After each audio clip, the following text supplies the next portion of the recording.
Bonjour, c'est Thibault Lambert et vous écoutez Code Source, le podcast d'actualité du Parisien. Le rappeur P. Diddy, de son vrai nom Sean Combs, l'un des producteurs de musique les plus influents aux États-Unis, est incarcéré depuis le lundi 16 septembre à New York. Plusieurs personnes ont porté plainte contre lui pour violence, viol et agression sexuelle, et depuis l'été, la justice fédérale le soupçonne également de trafic sexuel et d'extorsion. Depuis l'arrestation de Sean Combs, cette affaire continue de prendre de l'ampleur. Au moins 120 victimes présumées se sont fait connaître auprès des autorités et le nom de très grandes célébrités circule comme pouvant être mêlées à ces crimes. On fait le point dans Code Source avec Anaïs Makiné-Denecker, journaliste indépendante basée à Los Angeles. Elle collabore avec plusieurs médias dont Le Parisien et Paris Match et elle a rencontré plusieurs avocats et des plaignantes de cette affaire.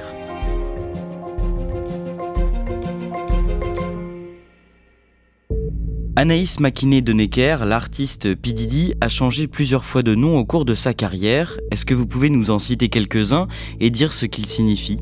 Oui, il est né sous le nom de Sean Combs, mais il s'est aussi appelé Puff Daddy, P. Diddy, Diddy, Love. Il a eu énormément de noms. Alors Puff Daddy, en fait, Puff, c'est l'équivalent d'une taffe. Vous savez, quand vous tirez sur une cigarette, certains disent qu'il a choisi ce nom-là parce que, évidemment, c'est un grand amateur de cannabis. Et l'autre école dit que le puff, c'est aussi un souffle qui correspond à ces colères qui sont tellement spectaculaires qu'elles ressemblent au souffle d'une tempête. Le rappeur américain P. Diddy vient d'être arrêté pour agression sexuelle. Une entreprise criminelle à des fins d'exploitation sexuelle. Les mots utilisés par la justice dans le dossier P. Diddy. Et c'est sous son vrai nom, Sean Combs, qu'il est aujourd'hui cité par la justice et par la presse dans plusieurs affaires criminelles qu'on va détailler tout au long de ce podcast. Mais on va d'abord résumer son ascension dans l'industrie de la musique. Sean Combs a 54 ans, il est né le 4 novembre 1969 à New York. Dans quel milieu est-ce qu'il grandit ? Sean Combs est né dans un milieu, on va dire, populaire. Sa maman était mannequin, puis ensuite elle a travaillé dans une école. Et son père était membre de l'armée de l'air. La seule chose, c'est que son père avait de très mauvaises fréquentations et qu'il a été tué par balle lors d'un règlement de compte entre dealers. On était en 1972, donc Sean Combs avait à peine 2 ans quand son père est décédé.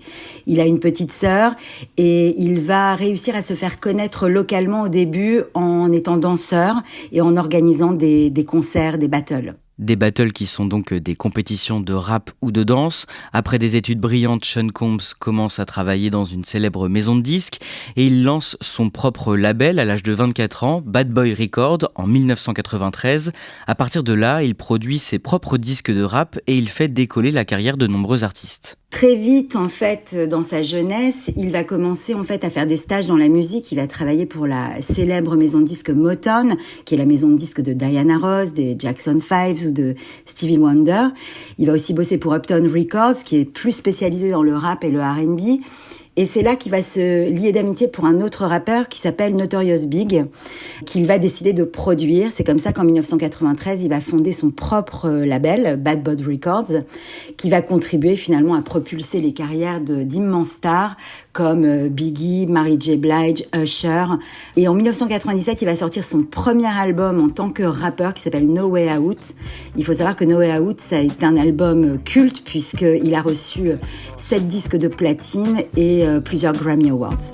Seems like yesterday we used to rock the show.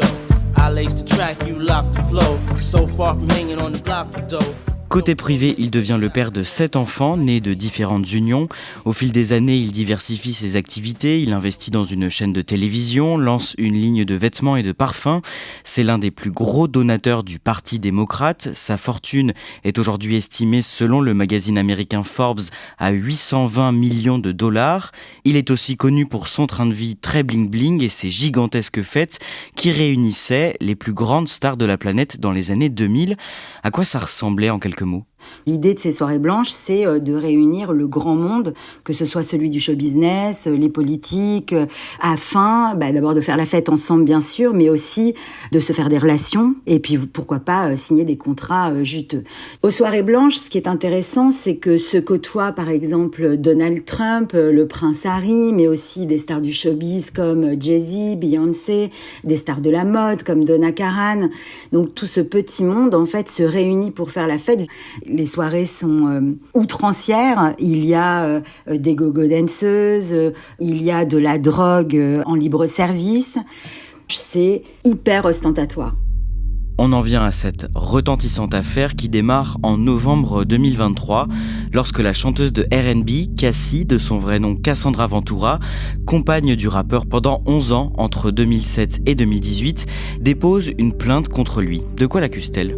Quand Cassie porte plainte au civil, en fait, elle accuse son ex-compagnon, P. Diddy, de violence conjugale. Dans les témoignages qui ont pu être recueillis par la police et dans les plaintes qui vont suivre, on décrit des scènes épouvantables, notamment une qui se serait passée dans un restaurant de West Hollywood où le couple déjeune avec le chanteur Usher et Cassie ne veut pas manger ce que Diddy lui a commandé. Il va lui donner un énorme coup de poing dans le ventre qui va la plier en deux. Cette plainte est médiatisée, elle fait beaucoup de bruit aux États-Unis, mais elle ne donne pas lieu à des poursuites. Pourquoi ? En fait, les avocats des deux parties, ceux de Sean Combs, P. Diddy d'un côté, et ceux de Cassie, vont parvenir à un accord financier pour que les poursuites soient arrêtées. On parle d'un accord qui avoisinerait les 30 millions de dollars. Voilà, c'est le choix qu'a fait Cassie, s'arrêter là, ne pas aller plus loin, en contrepartie de ces dollars. Mais après la révélation de cette plainte, d'autres femmes décident à leur tour d'attaquer le rappeur en justice. En fait, la plainte de Cassie va délier les langues. On va découvrir que ça fait finalement 30 ans que des femmes, mais aussi des hommes, vivent sous la terreur de P. Diddy et même pire, subissent des violences similaires à celles de Cassie. On décrit aussi des viols, des agressions sexuelles. Et finalement, c'est tous ces gens-là qui sortent du bois et qui finissent par saisir la justice. Plusieurs hommes, dont un ancien producteur de P. Diddy, saisissent la justice pour des faits de violence sexuelle. Ouais, ce qui est étonnant, en fait, c'est que dans les premières plaintes qui vont être enregistrées, il va y avoir celle de Lil Rod, qui est le collaborateur de P. Diddy, qui travaille avec lui dans le studio d'enregistrement, et qui va décrire notamment une scène pendant laquelle P. Diddy, qui est accompagné d'un de ses meilleurs amis, un acteur de premier plan, vont lui imposer une fellation, et puis ensuite des attouchements sexuels, et enfin un rapport sexuel en trio. En fait, au travers des plaintes, que ce soit des hommes ou des femmes qui portent plainte, on comprend l'abus de pouvoir du système P. Diddy. C'est des gens qui vont comme ça en fait avoir un rapport à la fois professionnel ou de promesses professionnelles et qui vont finalement être enfermés dans ces abus sexuels.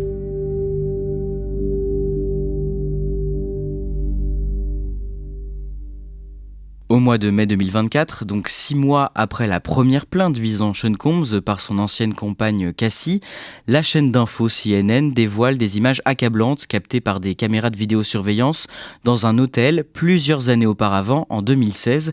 Qu'est-ce qu'on voit sur ces enregistrements ? On est le 5 mars 2016 et en fait, on y voit Cassie essayer de fuir la chambre avec ses valises et Diddy sortir de la chambre, la rattraper, l'attraper par les cheveux, la rouer de coups de pied, lui balancer un petit peu plus tard dans un autre angle de caméra des vases à la figure. Ce que l'on sait aujourd'hui, c'est qu'a priori, dans cette chambre, se déroulait une soirée débridée et échangiste auquel Cassie était forcée de participer. Entre-temps, Anaïs McKinney-Denecker, le parquet fédéral américain, a décidé d'ouvrir une enquête après la pluie de plaintes qui s'abattait sur Sean Combs et cette procédure donne lieu à des perquisitions simultanées dans 2 de ses maisons aux États-Unis, l'une en Californie, l'autre en Floride. Ça se déroule le mardi 5 mars 2024. Que trouvent les enquêteurs sur place ? Quand le FBI débarque dans les maisons de Los Angeles et de Miami de P. Diddy, ils vont trouver d'abord de la drogue, des armes, 6 armes, des fusils de type AR, sont des semi-automatiques type fusil d'assaut, dont les numéros de série en fait ont été effacés, donc on sait qu'ils ont été achetés dans des circuits parallèles. Ils vont trouver également des photos et des vidéos très très compromettantes et qui corroborent les plaintes des différentes victimes, et de l'huile pour bébé, 1000 bouteilles d'huile pour bébé qui vont au départ rester une sorte d'énigme. Et donc à partir de là, l'enquête change complètement de dimension. Les juges soupçonnent une vaste entreprise criminelle. Qu'est-ce que les premiers éléments et les témoignages recueillis laissent présager selon le FBI ? Dans les vidéos qui sont saisies, on voit clairement les viols qui ont été perpétrés dans ces maisons, qui ont été filmés et par des caméras de surveillance et par des caméras tenues par des complices. Parmi ces vidéos qui sont aujourd'hui aux mains de la justice, il y en a une qui est arrivée sur le bureau d'une des avocates de victimes qui s'appelle Ariel Mitchell et qui me décrit une scène absolument horrible. C'est une célébrité très jeune qui est violée sur cette vidéo. Elle est comme une poupée de chiffon, elle ne réagit pas. Elle est donc sous substance. Elle est violée par 3 hommes, dont le rappeur P. Diddy.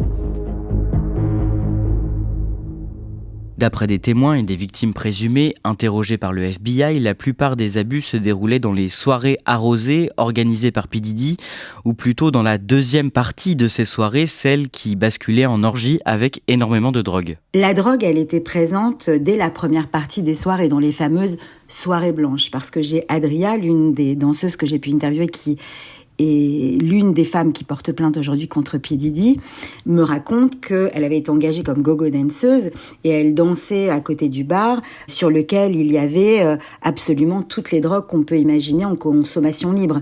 Il y avait une deuxième partie de soirée parce qu'il faut savoir que dans les soirées blanches de P. Diddy, en fait, il y avait 2 salles, 2 ambiances. Puisque dans les maisons de P. Diddy, il y a des backrooms dans lesquels vont s'organiser des after-parties qu'on appelle les freak-off, ce qui veut dire panique. Et dans ces soirées, dans la soirée, vont se dérouler les fameux viols dont le FBI a pris connaissance. Et cette plaignante avec qui vous avez échangé au départ pour le magazine Paris Match, Adria, est-ce qu'elle vous dit comment elle a été recrutée comme hôtesse dans ces soirées ? Donc Adria, elle a un petit ami qui s'appelle Anthony, qui est mannequin et qui est embauché par P. Diddy pour représenter sa marque de vêtements.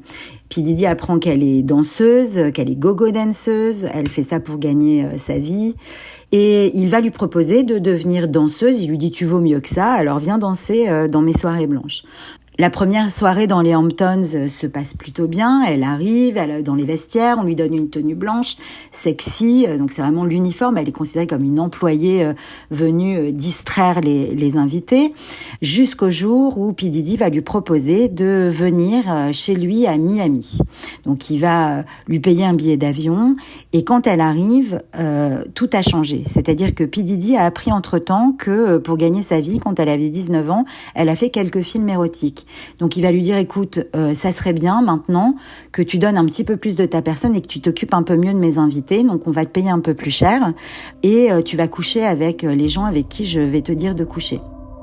Adria aurait pu refuser, mais elle explique qu'en fait, il la menace de parler de son passé érotique à sa famille et de détruire la carrière de son petit ami. Donc au départ, elle va se soumettre aux volontés de P. Diddy.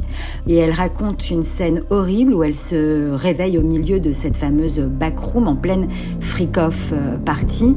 Elle est au milieu d'un gangbang et elle comprend qu'elle est violée et qu'elle a été transportée là contre son gré. Cette femme, Adria, n'était pas la seule si on en croit l'enquête et toutes les plaignantes. De nombreuses femmes étaient recrutées et parfois même transportées d'un bout à l'autre des États-Unis pour ces soirées. Oui, en fait, P. Diddy a frété des jets privés pour transporter des jeunes filles. J'ai notamment le témoignage d'une jeune fille qui dit qu'elle avait 13 ans au moment des faits, quand P. Diddy l'a engagée pour participer à ces soirées. Alors en fait, c'est des jeunes filles, des jeunes mannequins souvent qui vont finalement basculer dans l'escorte. C'est d'ailleurs la raison pour laquelle P. Diddy aujourd'hui est accusé de trafic sexuel, parce qu'il y a des billets d'avion qui prouvent que ces filles étaient bien transportées d'une villa à l'autre par des avions affrétés au seul objectif que d'assouvir les pulsions sexuelles de P. Diddy et de ses invités. Anaïs McKinney de Necker, on disait plutôt que le FBI, lors des perquisitions des domiciles de Sean Combs, avait retrouvé des litres et des litres d'huile pour bébé. Alors d'après l'enquête et d'après les témoignages, à quoi servait cette huile ?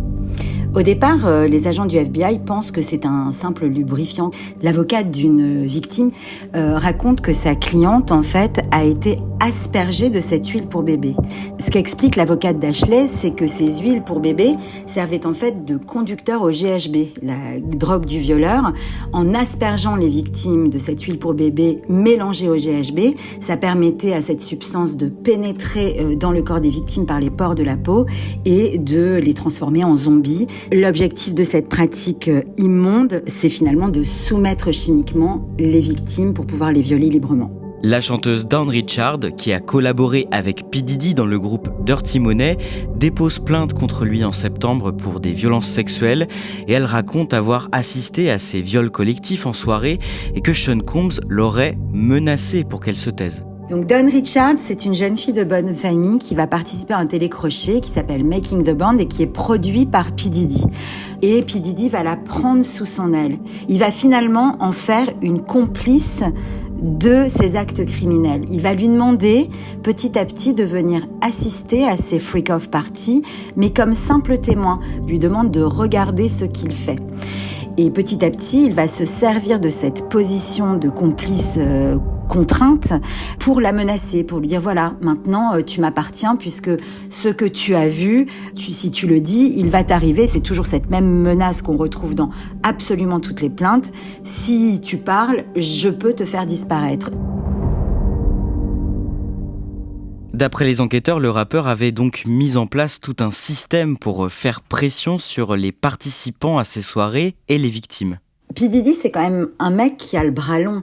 Il vient de Harlem, il a des connexions avec les gangs, donc tout le monde sait qu'il est capable de vous réduire au silence, ou en tout cas on ne sait pas si c'est une légende ou si c'est une réalité, mais ces menaces, aux yeux de ses victimes, peuvent être mises à exécution. Donc il va les tenir comme ça, par la menace, par la peur. Et les invités, eux, qui finalement se retrouvent complices des freak-off parties, savent qu'ils ont été filmés. Et il fait du chantage, en fait, aux acteurs célèbres, aux hommes politiques, aux personnes qui potentiellement ont participé à ces freak-off parties, en gardant ces vidéos et en disant, voilà, moi j'ai gardé des preuves. Au fil des investigations, de nombreuses victimes présumées demandent à être entendues par la justice. Qu'est-ce qui les autorise enfin, toutes et tous, à sortir du silence après des années d'omerta ? Il y a plusieurs choses. D'abord, il y a l'effet MeToo. Je pense qu'elles avaient très envie de parler depuis longtemps. Cassie, l'ex-compagne de P. Diddy qui a porté plainte contre lui pour violence conjugale, a libéré leurs paroles.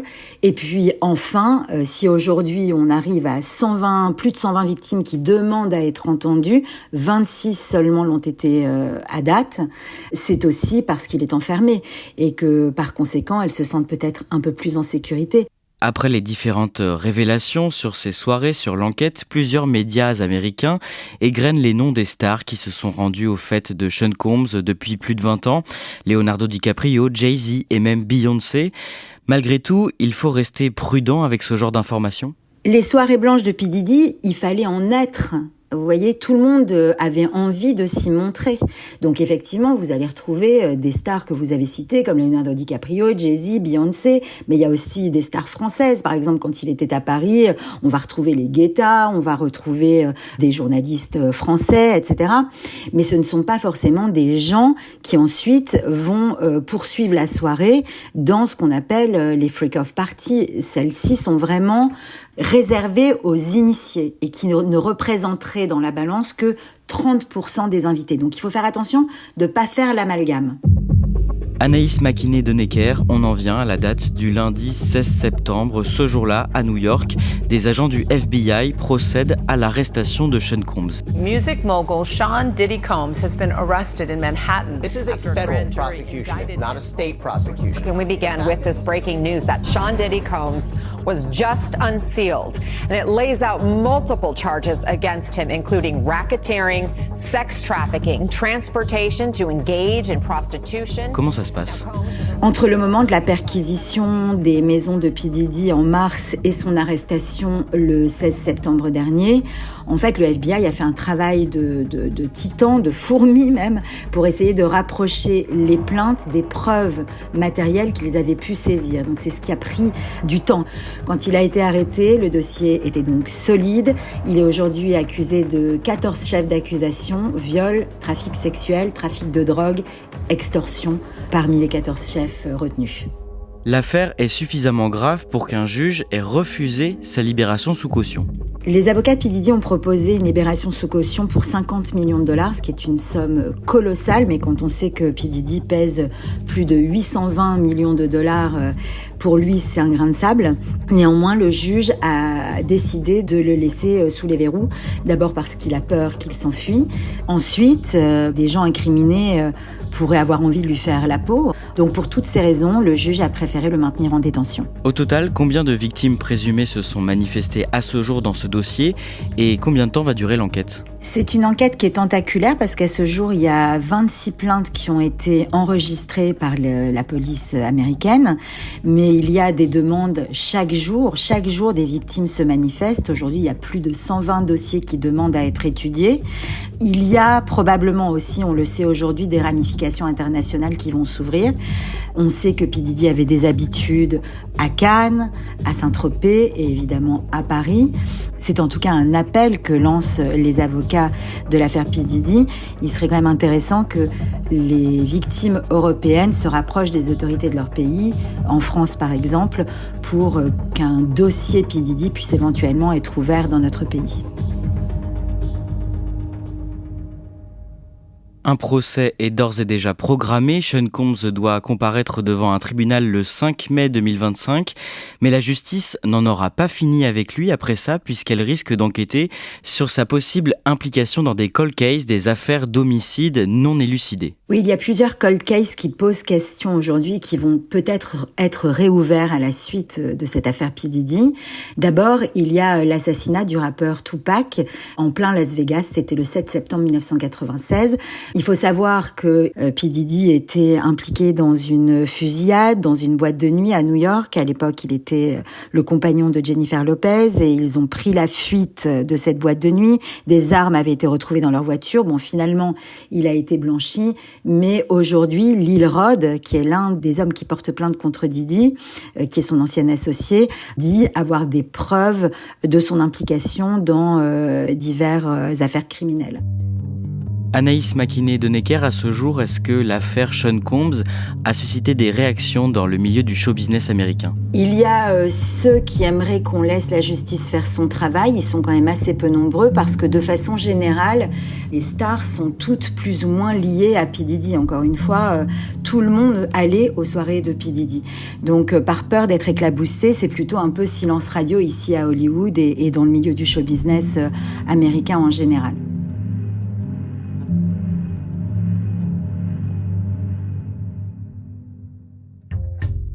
Merci à Anaïs Mackinet-Denecker. Cet épisode a été produit par Clara Garnier-Amouroux, Clara Grouzis et Camille Ruiz. Réalisation Julien Moncouquiol. Si vous aimez Code Source, le podcast d'actualité du Parisien, parlez-en autour de vous. Abonnez-vous sur votre plateforme d'écoute préférée ou sur la chaîne YouTube du Parisien. Laissez-nous des pouces en l'air ou des petites étoiles. Et ne ratez pas non plus notre podcast Crime Story. Chaque samedi, la journaliste Claudia Prolongeau raconte une nouvelle affaire criminelle avec le chef du service police-justice du Parisien, Damien Delceni.